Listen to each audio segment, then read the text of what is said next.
I got to tell you, it's super inspiring to hear, the stories from our customers and how they're having like success with our product. Now let's get deep into the product and some of the new capabilities that we're introducing and coming to market with. And let's first start with the work that we're doing in processing. Our customers have been using the engine in earnest, and so far this year they've ingested over 100,000. They've ran 100,000 jobs in the engine, discovered close to a petabyte of data, and billions and billions and billions of documents. And what I love is really hearing the stories of when people first used the product and their experience with it. So Law and Order, hit a point where they really had to do something different. They had unsupported file types, manual work, and they were trying to get all these exports into Relativity. And so they're like, hey, let's just try Relativity processing on this project. It was a big project, 7 terabytes of data, 32 million documents. They used Relativity for the entire process, including culling the junk data. They completed the project in 4 weeks and saw a time savings about 25% of their legacy solution and 75% reduction in their data footprint. And it really was the proof that they needed in order to start pushing more and more projects through the full platform. And in the second week, one teammate texted the other, wow, this is making my life so much easier. BDO, in a similar situation, had a huge project come through, and they calculated there was no way using their existing technology they would be able to handle the job quickly or efficiently. And so they put Relativity processing to the test, and in the first 7 days of the project, they published close to 2 terabytes of data, nearly 4 terabytes of when the project was complete, all in half the time. This was their very first job, and now they're all in. Foley and Lardner, running thousands of jobs in the engine to support the hundreds of matter the firm is running. They no longer need to think about it. Okay, so Foley and Lardner is our very first customer. And so in getting ready for the keynote, and this was in the deck, I was like, guys, right, this is our very first customer. This is getting a reference from my mom, right? So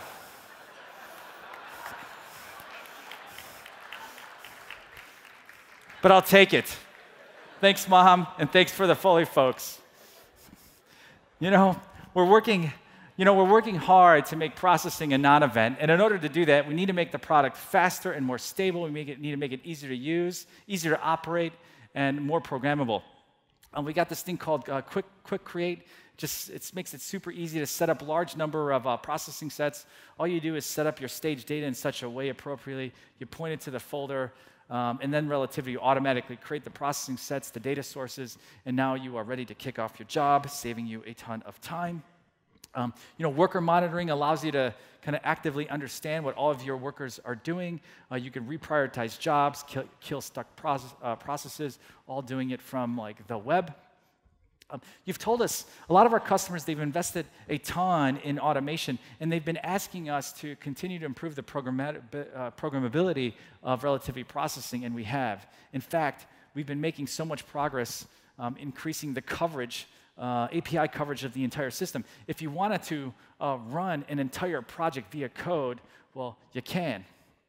Check this out, it's super cool. And so now we have code where you can effectively create your workspace, update data using rows, create your profiles, your data sources, your custodians, your processing sets, inventory your job, run the discovery job, publish it, create the DT search index, create your search, run the search, tag the documents, image them, run the job, create the production, stage it, run it, export, download.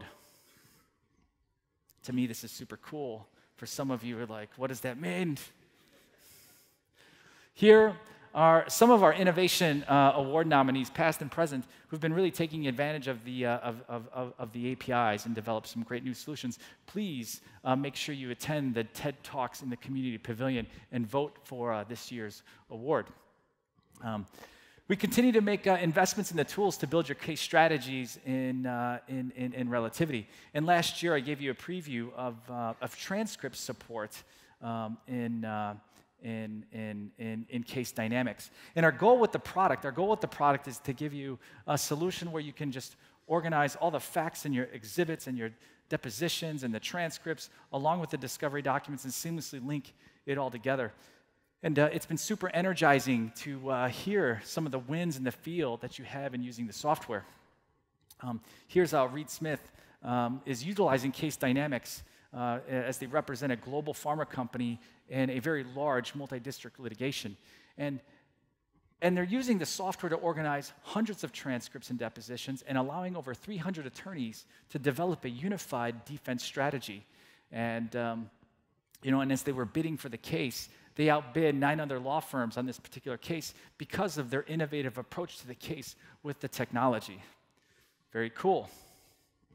So recently we've introduced the ability to handle like video transcripts in the system. So let me just take, let's quickly take a look. Do you have a secretary? Let me show you how it works. Does anybody there have a secretary? Yes. Have you ever heard a secretary use the term photocopy? No.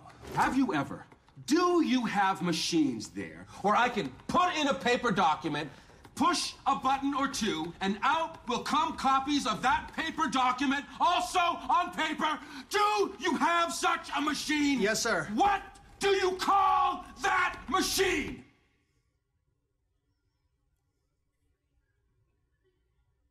Xerox. There you go. I love this video. You know, I was on the phone with a very long-time customer of ours, and he had a pretty good question for me. He was like, "Hey, sometimes Andrew, I think like you're spreading yourself too thin, and you're investing in all these areas. And why are you investing in transcripts and case dynamics?" First is like we truly believe that legal teams will get a tremendous amount of value from the technology when we do it right, and as a result, to get more value from Relativity.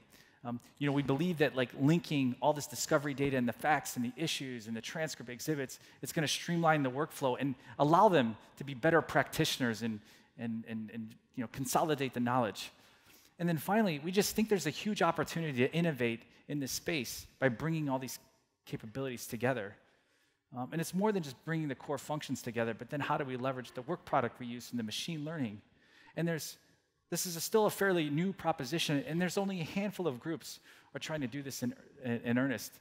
It's truly a journey, and it's a transformation to reimagine how this process is done. So more work to come, and amazing work from the team so far on this. So now let's get to some of the new capabilities with Relativity Analytics.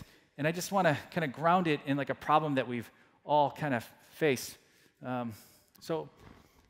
A huge challenge that we all deal with in working with our document collections is managing all the different variations of people and how they're referred to in emails. And so, for example, they have all these could be all the different aliases that might exist for Tommy Boy. And if you wanted to find all the documents from Tommy Boy, you would need to construct a search like this. Okay, it's not great, so you first got to know what the alias is, and then you got to put it together. Here's another way that you can do it. Let's say, for example, you not only needed to find all the documents from Tommy Boy, or maybe that was sent to him in one of the different aliases, one of the different fields, and so you would have to construct the search on the left for every different field. You might get kind of lazy and just do the approach on the right. That has problems associated with it too. You can be over-inclusive or under-inclusive. So not a very good solution. And so, with the new capability with Relativity Analytics, we're basically, we're combing through the system and we're normalizing all these aliases into one person, and we create a reference for it, which we call an entity. And so with that, you basically go from once you run your data set through name normalization, you go from running your search on the left to the search on the right. And if you are looking for, every single document that has some type of reference to, or where Tommy was a participant in the communication, we actually create a new field, and we'll tag the document with all the different entities that participate in it. So you go from like having to run a real crazy search to something that's really, really simple. Now, what's really exciting about what we're doing here is that we've made the entity a first-class citizen in the workspace, and it's extensible. And so you can create additional metadata on the entity and use it in your data set to make it much more richer and intelligent. And so, for example, I can add additional attributes for the company, for the role, for the department, the expertise, whatever you want. You can give the entity a profile. And so let's think about this example. If someone asks you to provide a reviewable set of documents that contain all the communication between your executive team and your board of directors, think of the workflow or the crazy searches that you'd have to put together to find those documents. It would be heinous. And so what you can do, once you've enriched your entities with this additional metadata, this would be your search. Pretty cool. Let us show you how it works. Demo Dan. All right. Give it up for Demo Dan, please. Thank you.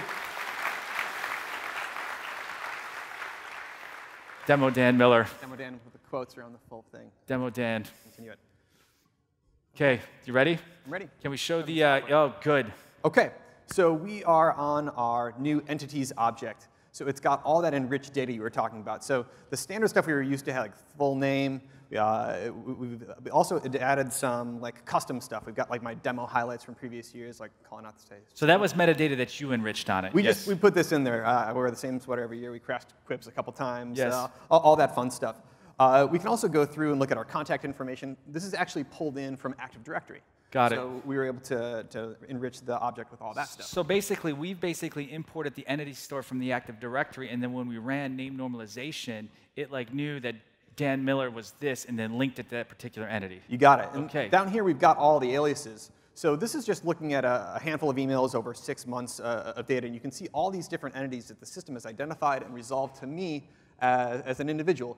And what gets really powerful is as we scroll down, we can see the benefits of that. But before we do that, just all the information about me as a participant in this case is plugged in. My involvement in a legal hold, so I've got an active legal hold here. I've got a processing data source. But down here at the bottom, we're coming in kind of cold here. So we've got a document list. We've got all the documents where I'm a custodian. The records have been collected from me. You can see all the documents where I've sent the email, all the documents where I've received it. But you referenced that participants item a little bit earlier. What's really powerful about this is looking at every single instance where I'm involved in an email. And it's not just looking at that top row, that top email. It's looking at the entire conversation. So this gets super powerful when we're talking about identifying documents that you want to redact, building out a priv log, because sometimes people drop off of email chains. Just looking at the top, we're going to miss that. But the system now goes through, looks at all the different messages, and resolves it all to this one alias. And so the entity is an amazing one-stop shop. Everything about that person. Everything about this person. It's one source of the truth. Everyone can add to this thing, and everyone builds it. And we can build upon it, use it from case to case. You got it. It's great. But it also has huge impacts on how you use and browse through your documents. So here's just a simple dashboard. And while this was usually just like a custodian, right? It was just limited to the documents I'm collected. Now we've got all this rich information powering which documents we're displaying. So here's the documents that I sent. We've pulled in the aliases, so you can see all the different aliases of my entity. And we can spin through and really start to see how this works as we look through different other widgets and performing some quick searches. So for instance, if I wanted to make one of those searches like you showed in the slides there, if I want to search for documents where I sent all those different crazy aliases, it's just as simple as making a simple click, right? So we can clear that out. But we can also start to do some kind of slicing and dicing. So here we've got a cluster, right? We can see if we zoom in, we've got stuff about analysis, communication, entities, all that stuff. So it's kind of about what we're showing here. Yes. So if we wanted to zero in on those documents, we just click, run a search, and our widgets update to show us who the senders and recipients are of those messages. And it looks like Peter and Jim, the technical product manager and product manager for this product, are talking about this stuff the most. We can also look at this not just in relation to concepts, but terms. So here's a bunch of search terms that we've run across this set. So this is just actually like 6 months of data where we're talking about the Keynote. So this is real data. This is real data. Internal people talking about Keynote. So the Keynote was like the net. Yeah, right. Yes. So it's my documents and then Peter and Jim from the product team. And if we look at documents about swag, pull up, it's only just like a quick little handful here. We've got these 4, and we can see that I'm one of the entities here. So if I was coming in cold and I just said, oh, here, Dan Miller sent this email, I can click right from the document list. It takes a second to spin up, and I'm going to jump over to the Entities tab, and I got that whole rich interface to understand everything about what's going on. So whether you're coming in it from the entity, coming from the documents, you've got a really clean, simple way to navigate through, follow your thought pattern, learn a ton. Cool. That's awesome. Thank you, Demo Dan. Back to the deck, please.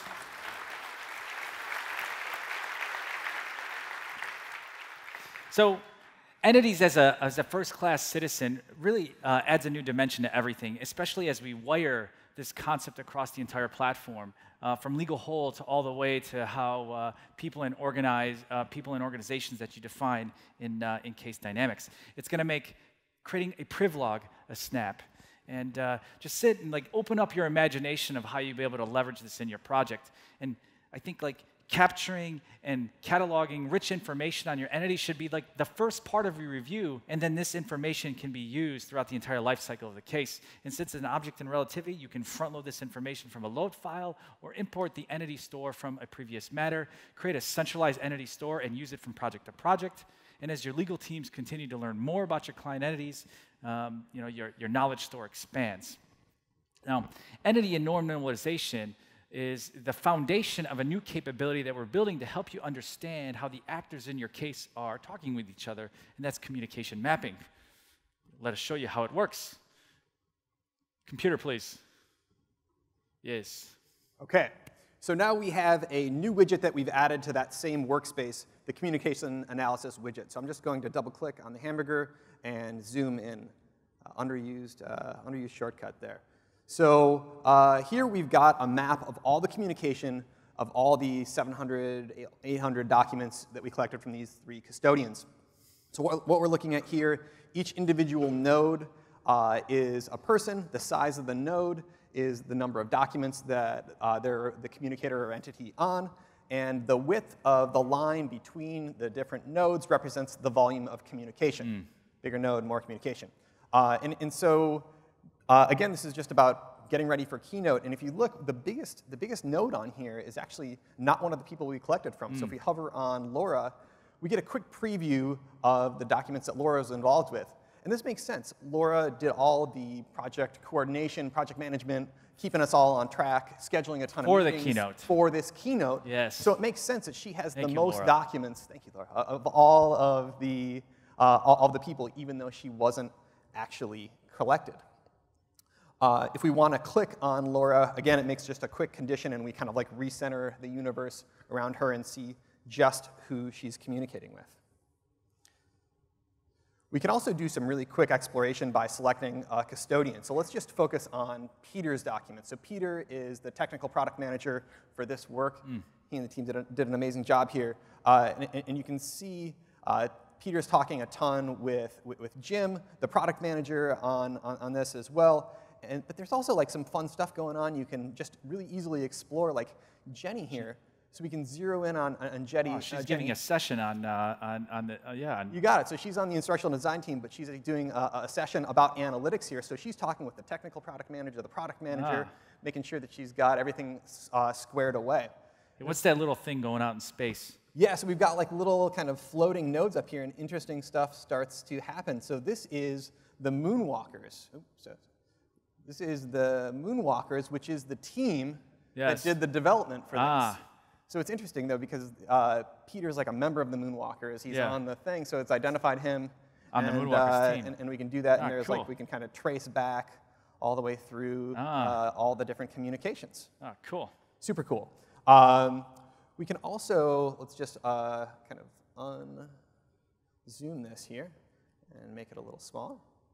Go back to all of our documents. We can also do fun stuff like combine this with a timeline. So it's just a widget on the Fluid any dashboard. Fluid widget, so you can slice and dice your data however you want. You can see over time that we started talking about Keynote back in June. Select on this. Makes sense, right? Laura's starting to hey guys, come on, we got to start moving on this. Oh my gosh, and we're still always last minute. Right? Every time. Every time. we can also do other slicing and dicing like with terms, right? Yeah. So here's a bunch of search What's terms Andrew? that we ran. We don't have to look at that Okay, one. good. We don't have to look at that one. Why am I a key search term? So we clicked on Hilton, hotel we're at, right? And this makes some really interesting stuff. You can see we've got internal communications. So this is our internal team helping us getting us set up for logistics, making sure everyone's ready, where to go, what to do, all that fun stuff. So it makes sense that they've got a ton of documents. But we also have this little kind of neighborhood of docs hanging around here at the bottom.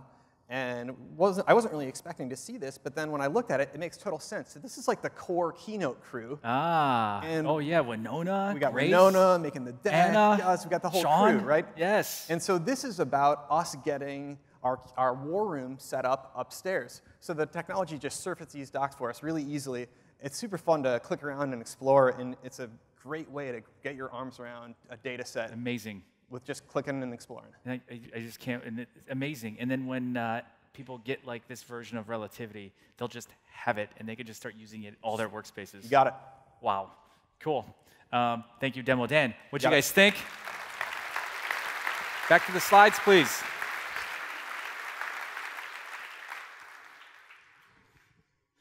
Okay, now we're going to preview the work that we're doing in the review core. So, you know, we all know this, that fundamentally, like, people are changing in the way that they communicate in business. Text messaging and messaging platforms are ubiquitously used. Collaboration tools like Slack and Teams are totally taking off. And people are regularly having full discussions on social platforms, publicly and privately, like my nephew Michael. No one's catching that. Even platforms that are systems of records of all kinds of business processes, like sales CRM and project management tools, have messaging capabilities built into them. This is from our Jira system. This is our system that we use to manage our software development lifecycle. And here's some short messages on some conversation that's on a particular defect. This data is important. And if you look at Relativity, the company, and how we communicate and collaborate with each other, we use 5 core platforms: email, Skype, Slack, Jira, and Asana. And this year, we've actually sent double the amount of Slack messages than we have with emails. And these messages often have attachments to them as well. And if you look at the amount of comments in Jira, there's close to over 500,000 comments in Jira as well.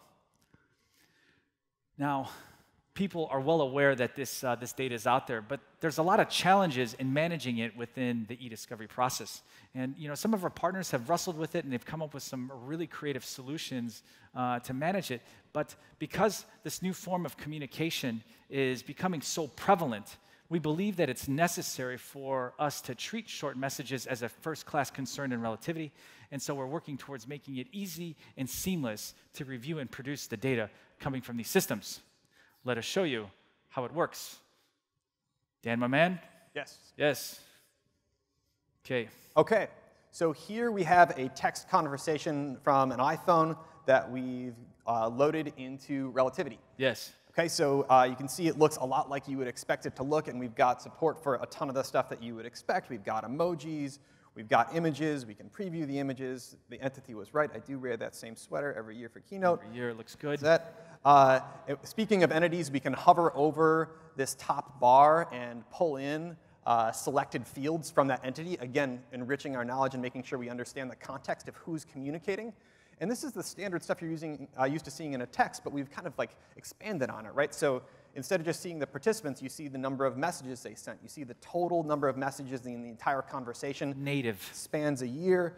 We can see the total count, the date range. As we scroll through, you can see that we've got this timeline down on the bottom, and it continues to update. You and Woody are like buddies, man. Yeah, me and Jim, we talk a lot. It's good.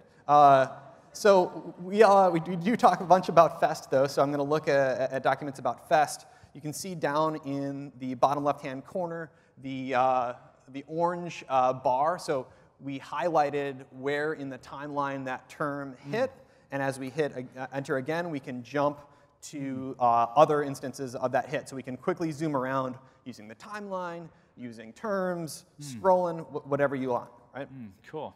So we don't just have support for text. We're also looking at Slack. So as you mentioned, we've got a ton of Slack data. Here's like a Slack channel of us getting ready for prepping for Fest. For those of you who use Slack, this will look pretty familiar, Teams as well. We've got our messages all left aligned. We've got reaction emojis in here, timeline again. I love those reactions. Oh, man. Scroll through, and again, the timeline continues to update for us. It's not just this back and forth communication, though, for the short message. We also have social data like Twitter. So here's like a Twitter view. So here's some tweets, some real tweets, and you can see we've got the avatar support. We've got supports for the number of comments, the number of retweets, the number of likes. And we'll continue to expand on that viewing experience and pump a bunch of data into this flexible message object. Well, let's talk about it. Like, go back to the slides, please. All right. So we want to like kind of explain on how this this data actually gets into the software. So Dan. Yeah, sure. Yeah. So I mean, it starts off pretty simple, right? We all know messages. We send these text messages all the time. So one communication from you to somebody else or a group of people is a message, right? You send a text, that's a message. Okay. So if we look at a conversation, I finally got like a cartoon head. This is like a big moment. Takes a lot to get one of those. Right? It's been like 10 years. So yeah, and you and I have been like working together for like 10 years. So our text conversation would span like 10 years. But a conversation is like a unique group of messages betwing unique two individuals, or like a group chat, your group or like chat a with your channel in college buddies, Slack. whatever it is. Okay, good. You got it, right? But if we think about it, we got the message, we got the conversation. Those things make a ton of sense to us inherently, right?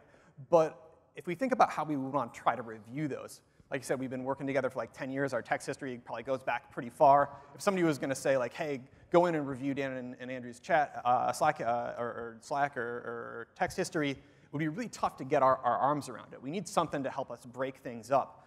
So we've got the concept of slices. So we can automatically generate system slices. We can do that based on a day. Right? So time frame, right? Just, hey, like, here's a day, break that up into an individual slice that's easy to review or batch out or code or whatever it may be. We can also look kind of programmatically at breaks in conversation. So it might not just be by day, but there might be a nice concentrated section of text and be like, okay, well, that's a slice. Yes. That might be one way we can do it as well as a system slice. Yeah. So there's ways that we can help you out programmatically to make these slices. But we recognize that it's not always going to be that clean. Sometimes these texts are big, sometimes they span different topics. And really what you want to start to do is create that document that's like the unique thing that like when you look at it, you're like, yeah, that's... So you can create your own slice. That's the topic. You got it. So now we've got the ability to introduce custom slices where you can look in these conversations, identify a start point, identify an end point, and create a slice. Ah, cool. And what gets really powerful then is when we start talking about how we talk. So we've been talking about it with the entity object, yes. right? We don't want to start thinking anymore about like, well, this email, like we don't want to think like that. We want to think about, hey, it's Dan and Andrew, and we're communicating. And we might be communicating on email. We might switch over and be on text. We might have Skype messages. We might have Slack. So we want Relativity to be able to bring this all together. Right? Multi-channel review. Multi-channel review. So let's jump. Let's go back to the thing. Let us show you how it works. So here we have a multi-channel slice, right? Okay. So it's your boy Tommy Boy. Tommy. Right? Yep. He's having a chat. Maybe not for long. So he's having a chat with Ray Zielinski, the Auto Parts King, and Tommy's trying to get some free beers out of Ray, and Ray says, hey, like. We got big things going on. I know we've got a contract. Tommy's like, well, but what? And Ray says, well, look, we could make the brake pads over at Zielinski and cut the cost significantly, and you and I can split the cost. Tommy Boy's not so sure. Sees $3 million is the gain. So Tommy Boy seems like he's in, but Ray says, hey, man, can you bring along some of your research? Anything we can do is going to help us improve our bottom line. And Tommy says, hey, I'll take a look and see what we've got. And not long after that, we've got an email between Tommy and Ray's personal email addresses where we've got this R&D report, right? And then they jump back over to phone messages where Tommy's like, hey, check your email. The password for that file is 12345. Very secure. Yeah, he's got the same combination on his luggage. So again, we're thinking about communicating between people, jumping between channels, but by bringing this all together, we understand the full context of what's happening. Yeah, so this is like a common piece of feedback. Thank you, Dan. Got it. Okay, let's give him a big round of applause. Yes. You know, when we've been talking to customers about like this concept, this whole idea of like, okay, hey, we live in this multi-channel world, and how do you help us navigate this? Because this is where, you know, in the world that we live in, finding these type of moments in how people are collaborating are generally when like a hotspot arises, and I think the team is doing a really amazing job there. So, you know, our focus here is on review and production. You know, we really want it to be flexible enough to handle all kinds of short message platforms by normalizing the data into like a normalized schema. We want to be able to handle the long chat histories and give you control of how you want to review the data through all the different ways of like slicing the conversations. And then we want to give you a very clean way, an innovative way to review through multiple channels. So we have sessions on entity store, name normalization, communication analysis, and short messaging over the next few days. Please check them out and shape the future with us. I can't wait to put the power of these capabilities that I talked about today in your hands. And this is just a small fraction of the stuff that we're giving you guys. I got to tell you, it's been an amazing year since we last met, and I'm so excited to spend the next few days with you and really set the stage for the next year, you know, as we work side by side and simplify and accelerate how the whole world conducts e-discovery with an open technology platform that's connected. And together, this community, we can reimagine e-discovery and shape the future. What's the future that you want to create? Thank you to our sponsors who help make Relativity Fest possible. Thank you to our partners for everything you do to show your clients and Relativity users a great experience with the software. Thank you so much, everyone, for everything that you do, for your support, for your patience, for being great stewards of our platform, for your business, for coming to our show. Thank you. Have a wonderful Relativity Fest.